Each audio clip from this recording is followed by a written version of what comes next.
우리 주님께서 생의 마지막 순간에 남기신 유언을 이렇게 시작합니다. 하늘과 땅의 모든 권세를 내게 주셨으니.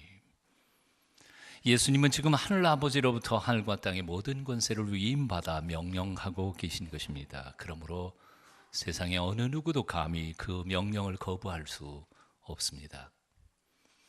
군대에서는 전시에 명령 불복종자는 즉각 사형이라고 합니다. 일개 소대장도 그런 권한을 받거나 하물며 우주의 최고의 통수권자이신 주님께서 그런 권한이 없으시겠습니까? 그러므로 만일 그 명령에 불복하는 이가 있다면 그는 마땅히 응분의 대가를 받을 각오를 해야 할 것입니다. 예수님의 그 추상 같은 명령의 내용은 무엇이었습니까? 오늘 19절 20절입니다. 그러므로 너희는 가서 모든 민족을 제자로 삼아 아버지와 아들과 성령의 이름으로 세례를 베풀고 내가 너희에게 분부한 모든 것을 가르쳐 지키게 하라. 그러므로 너희는 가서, 주님은 먼저 우리에게 가라고 명령하십니다. 어디로 가야 합니까? 모든 민족을 제자로 삼기 위하여 세상으로 나아가야 합니다. 우리는 교회 안에서 안주해서는 안 된다는 말입니다. 교회를 놀이터로 삼고 놀고 먹어서도 안 된다, 그 말입니다. 교회는 말씀과 기도로 훈련받는 것이지 놀이터가 아닙니다. 우리가 일할 사역지는 언제나 세상입니다. 세상에 있는 우리 가정이고 직장이고 우리 지역의 공동체들이 바로 우리가 일해야 할 사역지입니다.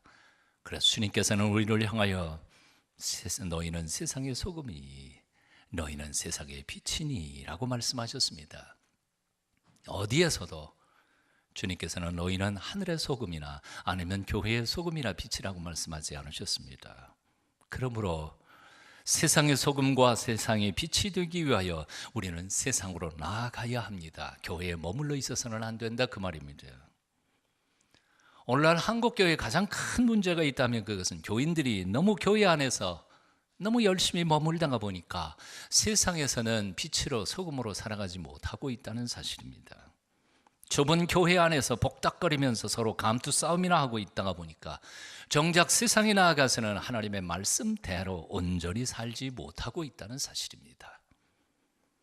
사랑하는 여러분, 교회에서 은혜 받으셨습니까?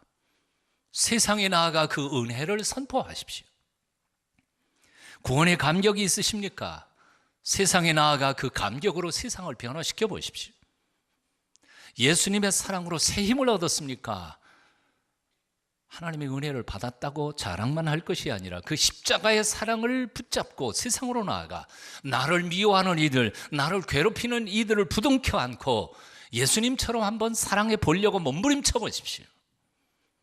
왜 세상이 변하지 않겠습니까? 왜 내 가정이 바뀌지 않겠습니까? 왜 세상이 교회를 욕하겠습니까? 주님은 또 이렇게 명령하십니다. 모든 족속으로 제자를 삼아 세례를 베풀고 가르치라.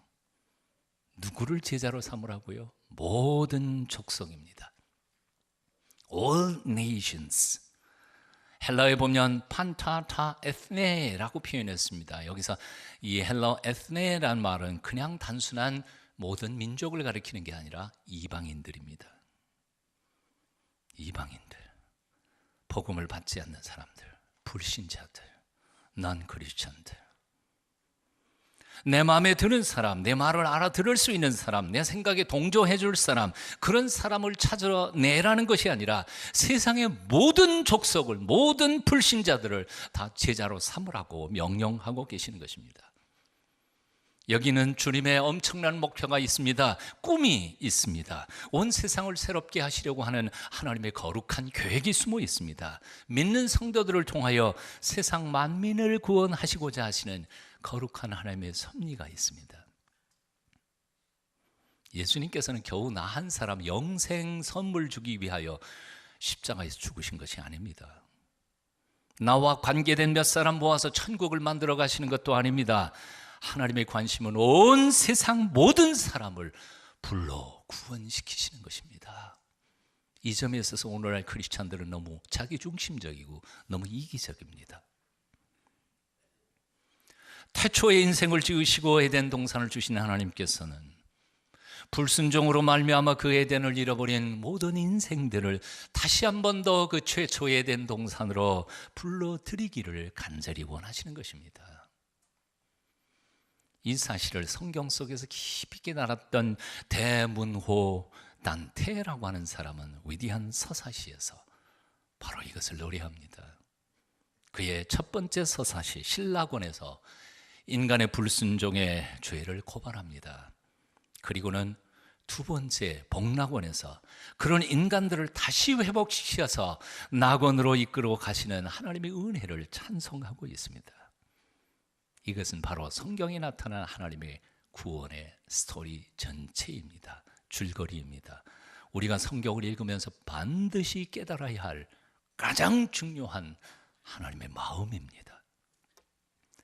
그리스도인은 자신을 위해 존재하는 사람들이 아닙니다. 세상 불신자들과 하나님 사이를 중보하기 위하여 존재하는 또 다른 제사장들, 또 다른 거룩한 중보자들입니다. 그래서 사도 베드로는 우리를 향하여 담대히 이렇게 외쳤습니다. 너희는 택하신 족속이요 왕 같은 제사장들이요 거룩한 나라요 그의 소유된 백성이라. 믿으십니까? 우린 나 혼자 예수 믿고 나 혼자 천당 갈 존재들이 아니라 온 세상을 가슴에 품어야 할 하나님이 특별히 불러 세워주신 하나님의 제사장들이라는 겁니다. 이런 이유 때문에 교회는 교인들의 놀이터가 아니라 성도들을 세상으로 나아가도록 가르치는 학교요 훈련소인 것입니다. 하지만 세상으로 나아가 모든 민족으로 제자를 삼는다는 이 일은 우리의 능력에 지나친 것입니다. 능력에 붙이는 일입니다. 불가능한 일입니다. 그래서 예수님께서는 아주 놀라운 약속을 우리에게 마지막으로 남겨놓으십니다. 한번 따라해보십시다. 볼지어다 내가 세상 끝날까지 너희와 항상 함께 있으리라. 이 주님의 약속이 없었던들 우리는 감히 그 사명으로 받지 못했을 것입니다. 내 약속이 있습니다. 걱정하지 마라. 내가 너와 함께한다. 그것도 항상, 그것도 세상이 끝나는 마지막 순간까지. 걱정하지 마라. 함께 계신다는 말은 그냥 함께 계시기만 한다는 뜻이 아니라 도와주신다는 뜻인 줄로 믿습니다. 창세기 26장 3절에서 여호와 하나님은 이삭에게 이렇게 약속하셨습니다. 내가 너와 함께 있어 내게 복을 주고 내가 이 모든 땅을 너와 네 자손에게 주리라. 야곱에게도 약속하셨습니다. 내가 너와 함께 있어 내가 어디로 가든지 너를 지키며 너를 이끌어 이 땅으로 돌아오게 할지라. 내가 네게 허락한 것을 다 이루기까지 너를 떠나지 아니하리라. 모세에게도 약속하셨습니다. 내가 정녕 너와 함께 하리라. 여호수아에게도 약속하셨습니다. 내가 모세와 함께 있던 것 같이 너와 함께 있을 것임이라. 내가 너를 떠나지 아니하며 버리지 아니하리라. 기드온에게도 약속하셨습니다. 내가 반드시 너와 함께 하리니. 사무엘에게, 다윗에게, 솔로몬에게 등등등 하나님을 경외하던 모든 하나님의 백성들에게 하나님은 똑같은 이 약속을 하셨고, 돌이켜보면 단 한 번도 역사 속에서 성경 속에서 하나님은 이 약속을 어기신 적이 없으셨습니다. 믿으십니까? 돌아보세요. 하나님이 약속하셨고요, 약속을 어기신 적이 한 번도 없었습니다. 근데 그 똑같은 하나님이 오늘 우리에게 똑같은 언약을 주십니다. 히브리서 13장 5절 그가 친히 말씀하시기를 내가 과연 너희를 버리지 아니하고 과연 너희를 떠나지 아니하리라. 주님 승천하시면서 마지막 유언으로 우리에게 맡겨주셨습니다. 보라 내가 세상 끝날까지 너희와 항상 함께 있으리라. 도대체 믿음이라는 게 뭘까요? 믿음은 우리 자신을 신뢰하는 게 아닙니다. 우리와 함께 계시는, 눈에 보이지 않지만 귀에 들리지 않지만 그 전능하신 하나님을 신뢰하는 것입니다. 하나님이 우리와 함께 계심을 믿고 세상으로 나아가 세상을 변화시키기 위하여 건방진 꿈을 꾸며 헌신하고 뛰고 달릴 때 나를 마른 막대기보다도 못한 나를 통하여 하나님이 기적을 베푸실 것을 믿는 것이 바로 믿음입니다. 동의하시죠? 다시 묻습니다. 하나님이 우리와 함께 계심을 믿으십니까? 우리가 세상으로 나아갈 때 하나님이 동행하실 줄 믿으십니까? 우리는 아무것도 아니지만 모세의 마른 막대기 지팡이가 홍해를 가른 것처럼 우리를 통하여 하나님이 이 세상 속에서 우리가 철저히 순종할 때 기적을 베풀어 주실 줄 믿습니까? 믿으십시오. 믿으셔야 합니다. 그게 믿음입니다. 교회 창립 61주년이 되는 주일 아침입니다. 이 뜻깊은 주일 아침 하나님께서 베풀어 주신 은혜를 생각하면 할수록 감격하지 않을 수 없습니다. 6.25 전쟁 북새통의 군목 출신이셨던 서승찬 목사님과 몇몇 상위용사들, 팔다리가 잘리고 그 상위용사들과 피난민 몇 명과 지방에서 올라온 가난한 학생들 몇 명이 조그만 천막을 여기다 쳐놓고 차가운 맨 땅에서 예배를 시작했던 것, 바로 이 교회의 첫 모습이었습니다. 그런데 지금 돌아보십시다. 얼마나 건강하고 또 얼마나 함께 마음대로 쓰실 수 있는 온전한 성장된 교회로 하나님께서 세우셨습니까? 얼마나 감사한 일입니까? 61년 전까지 생각할 필요도 없습니다. 19년 전 제가 1995년에 부임할 때 그 모습과 지금과 비교해도 하나님은 엄청나게 큰 역사를 이루셨다고 생각합니다. 1995년 새롭게 하소서라는 주제를 가지고 1년 동안 우리가 기도했습니다. 그 다음에 1996년에 수년 내에 부흥케 하소서 하고 기도하며 외쳤습니다. 그 다음에 1997년에 8월 3일부터 충북 보람원에서 꿈꾸는 사람들이라는 주제로 전 교인이 1000여 명이 모여서 우리를 향하시는 하나님의 거룩한 뜻이 무엇인지를 갈망하며 함께 꿈을 꾸었습니다. 그런데 이제 돌아보니 하나님은 이토록 놀랍게 우리를 새롭게 하셨습니다. 이토록 놀랍게 수년 내에 부흥케 하셨습니다. 놀랍도록 큰 꿈을 이루게 하셨습니다. 그때에 오늘의 이 모습은 꿈에도 상상도 못했던 모습이었습니다. 그렇지 않나요? 예, 적어도 10년 안에 이 교회에 온 사람들은 몰라요. 15년 이상 된 사람만 이게 무슨 뜻인지 알아요. 오직 하나님의 놀라우신 은혜와 축복이었습니다. 하나님을 찬양합니다. 하나님께 영광을 올려드립니다. 하나님께 영광의 박수 올려드리십시다. 박수. 할렐루야.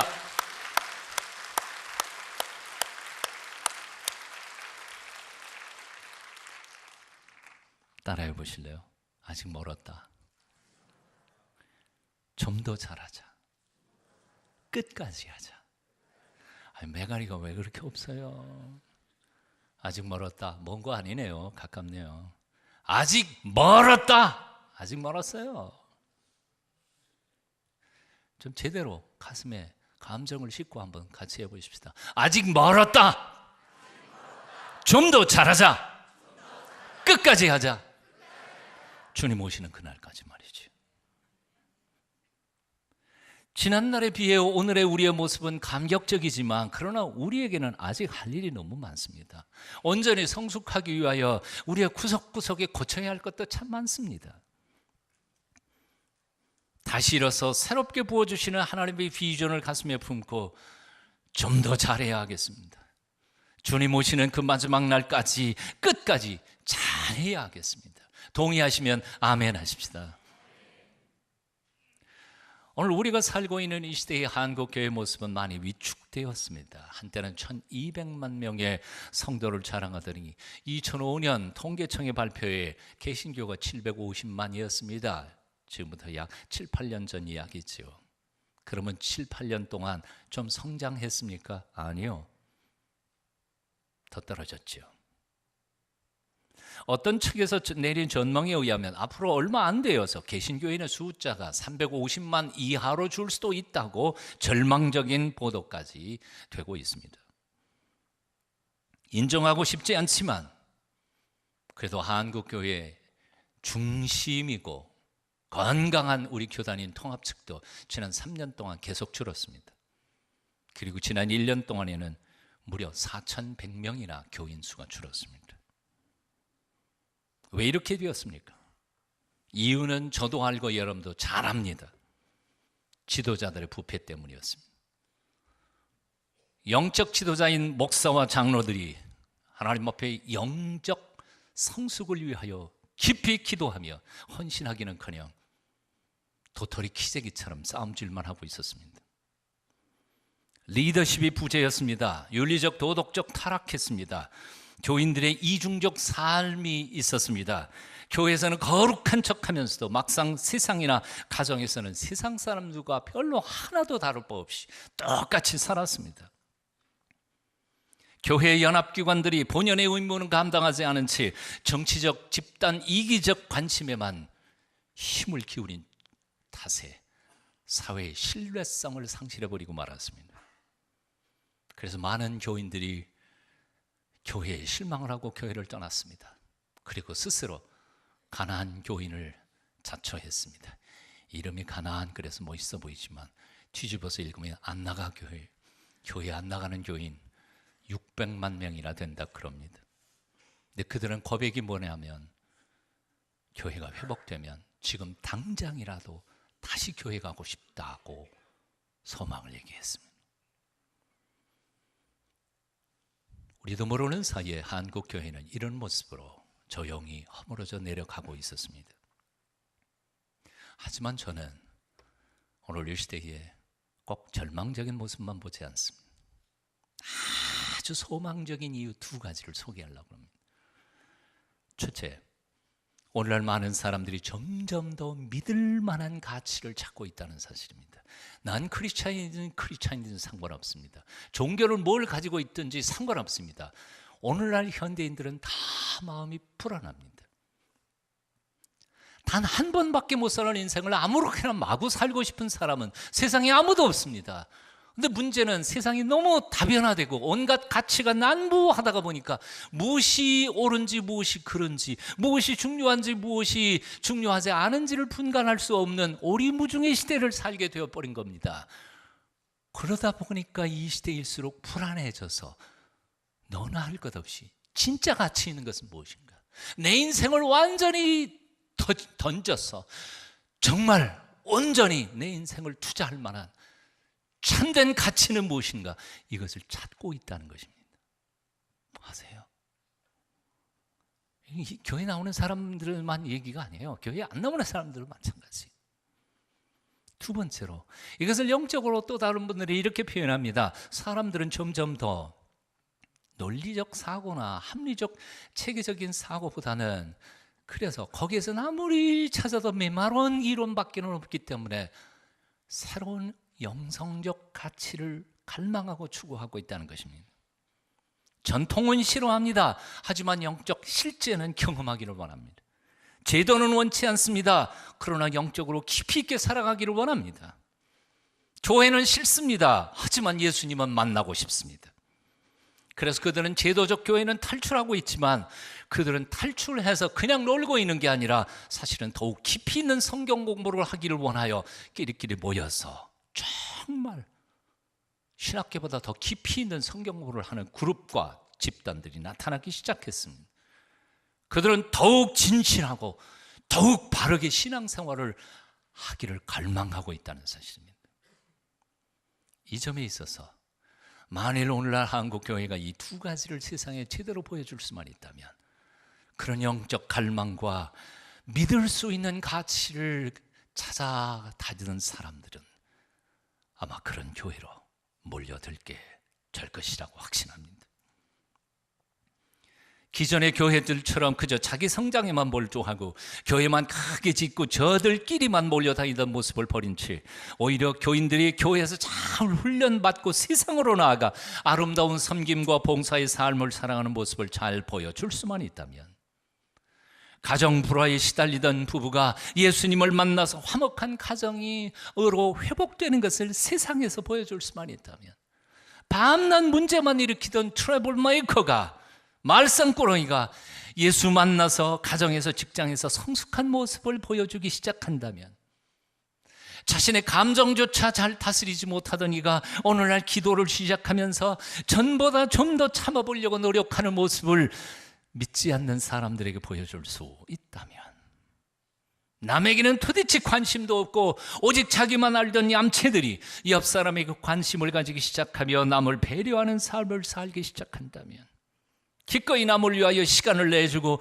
기다려주는 모습을 보이기 시작한다면, 미워하던 사람들이 서로 용서하고 사랑하기 시작한다면, 목에 힘주고 큰 소리만 치던 교만에 쩌들었던 사람들이 겸손해 목을 꺾고 대단치 않은 사람, 어린아이들에게도 존댓말을 쓰며 섬기기 시작하는 모습이 보여진다면, 큰 교회들이 더 이상 자신의 몸집을 키우지 않고 오히려 이웃을 돌아보며 작은 교회들을 살피는 아름다운 모습들이 곳곳에서 보여지기 시작한다면, 그래서 교회가 교회다워지고 목사가 목사다워지고 장로가 장로다워지고 권사가 권사다워지고 집사가 집사다워지고 성도가 성도다워지기 시작한다면, 오늘 이 시대에 하나님은 다시 한 번 더 이 땅에 제2의 1907년의 대부흥운동을 일으켜 주실 것이라고 저는 확신합니다.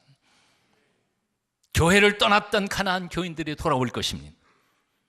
병들고 지친 영혼들이 교회의 그늘에서 쉼과 안식을 얻을 것입니다. 우리 어린 아이들과 청소년들이 교회의 품 안에서 위대한 미래를 꿈꾸게 될 것입니다.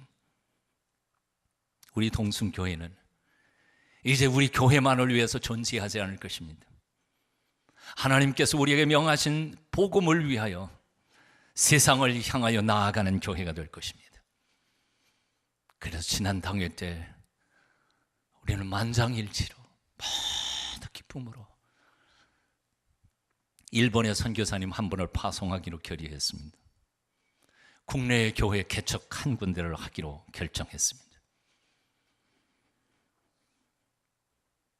우리의 아이들로 하여금 세상을 넓게 보고 세계를 가슴에 품게 하기 위하여 비전 트립을 또한 계획하고 결의했습니다.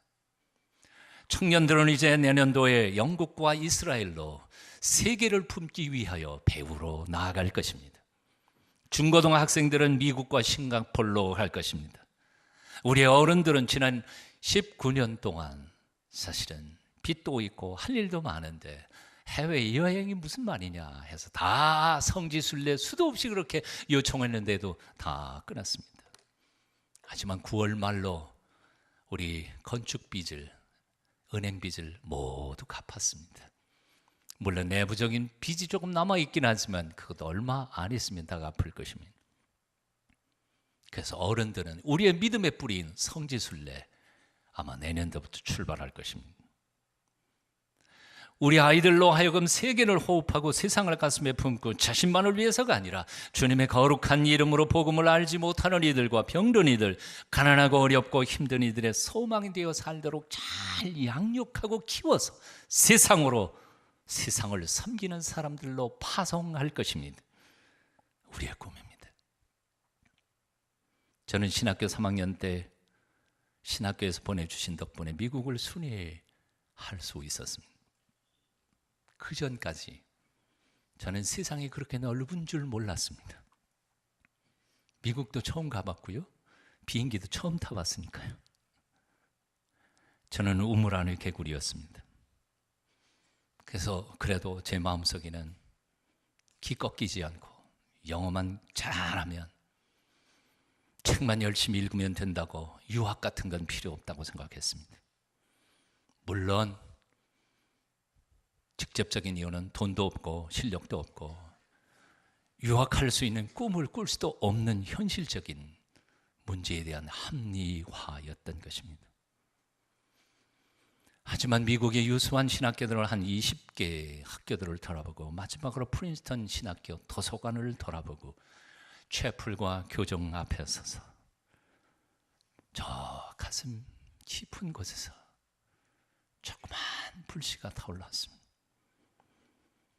친구 9명이 갔었는데 그 8명이 딴 거 보는 사이에 저는 부끄러워서 감히 제 처지 가지고는 그런 꿈을 꿀 수도 없는 처지였으니까 교정의 나무 하나를 붙잡고 속으로 이렇게 기도 아닌 기도를 했습니다.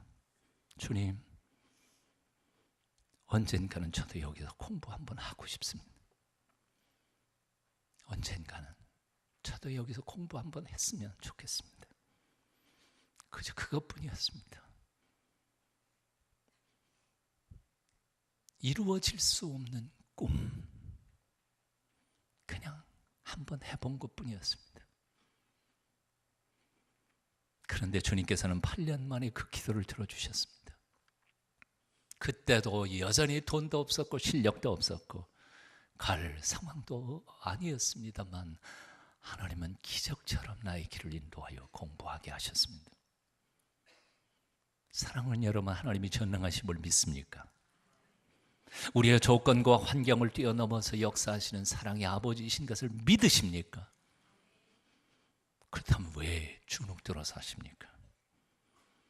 지금 현재 눈앞에 보이는 여러분의 환경과 조건을 뛰어넘어서 얼마든지 하나님은 우리를 당신의 거룩한 도구로 사용하실 수 있음을 왜 믿지 못하십니까? 꿈을 꾸십시오.